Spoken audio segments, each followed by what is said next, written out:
It's been said those who cannot remember the past are condemned to repeat it. It's safe to say that Good Friday 1989 will forever live in the memory of Alaskans.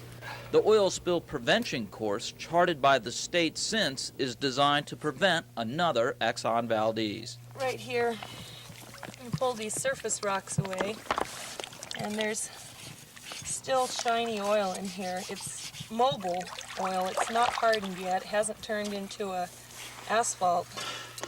In fact, it looks pretty similar to what it did in late summer even. Results of a state fall survey of virtually every area affected by the spill conducted after Exxon shut down cleanup operations in 1989 revealed 117 miles of shoreline still suffering from oil contamination. Despite the best efforts of Mother Nature, many problems remain. The oil spill's consequences are still evolving. Preliminary laboratory and field studies indicate damage to fish, wildlife, and ecosystems in spill-hit areas. Abnormalities have been found in up to 90% of the herring larvae collected near oiled shorelines in Prince William Sound.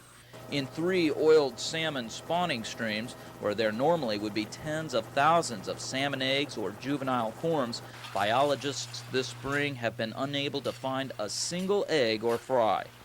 It's suspected, but not yet proven, that oil causes abnormalities and reduces a species' ability to reproduce.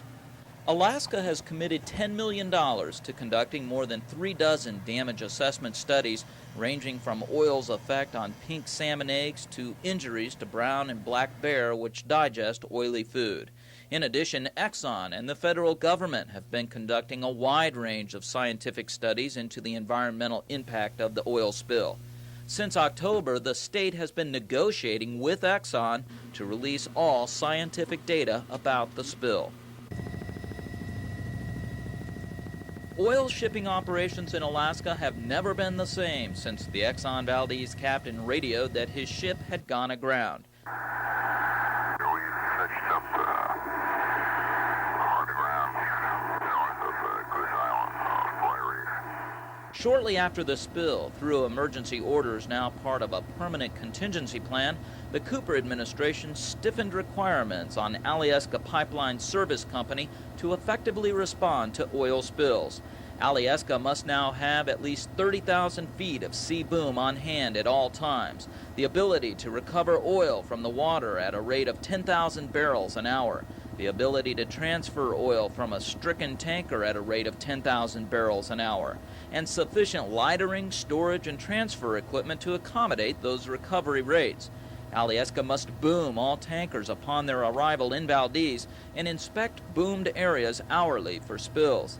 In addition, outgoing tankers must be escorted by 2 tugs to Hinchinbrook entrance. Licensed pilots must remain on outgoing tankers to a point past Bly Reef. There's now an alcohol testing program in place for tanker workers, and as part of standard operating procedure, Alyeska now maintains a 24-hour oil response crew of at least 12 persons.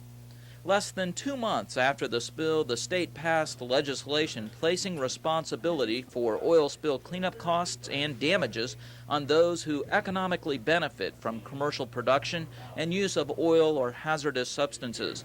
The governor also signed legislation imposing a 5-cent per barrel surcharge on oil to fund a $50 million oil and hazardous substance release response fund. State civil fines for oil spills have increased 5-fold. The title of our report is Spill, the Wreck of the Exxon Valdez, which spells out the problem, I think, very graphically. In January 1990, the Alaska Oil Spill Commission, created by Governor Cooper, made public the results of its investigation into the Exxon Valdez and recommended a number of ways to make Alaska and all states safer from the threat of spills. That report is the foundation for state legislation introduced this year that would strengthen the Department of Environmental Conservation's authority to require and enforce spill contingency plans, impose criminal liability on individuals for acts done in the name of a company, create the new crime of negligent tanker operation, raise the penalties for violations of environmental laws depending on the amount of substance spilled, give courts the discretion to fine up to twice the amount of a spill's damage, impose new penalties for the drunken operation of vessels, improve state access to oil facilities, permit state administrative penalties, and cease and desist orders against polluters, as well as permit DEC environmental audits. When this comes again, it won't come in the same context.